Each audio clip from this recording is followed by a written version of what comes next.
KORAA, Rwanda have a part in capacity building in this nation. As KORAA, we are looking forward to expand the trainings, to expand the exchange knowledge.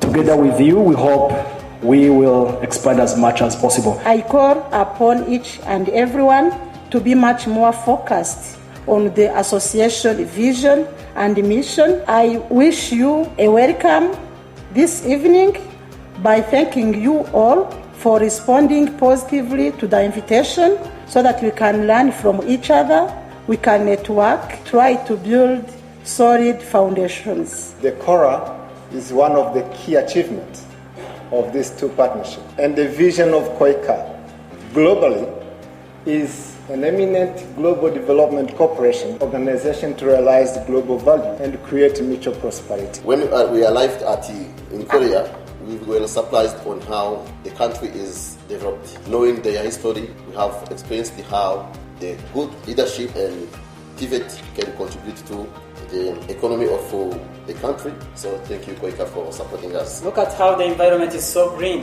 and it's not actually in the mountains only, it's even on the roads, especially during summer. The environment is so green, which shows how, in terms of environment sustainability, Korea is. Many people here in Africa, they think maybe Korea is not secure because of what we hear about North Korea. But within the country, you all know, you don't have to bother about your wallet and your mobile phone. Very secure. The main job of mine as an ambassador is to build the bridge, connecting the both in a friendly and cooperative manner. So in this regard, I really appreciate each of you, the friends of Korea in Rwanda, for your commitment to forging this kind of friendship, not alone, but together.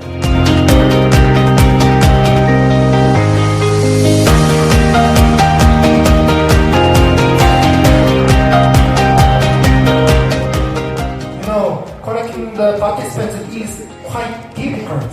For every activities, about 20 KORAA members participated.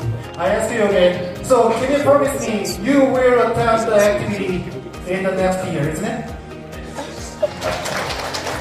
KORAA and KORAA friendship is forever. Thank you so much. Kamsahamnida.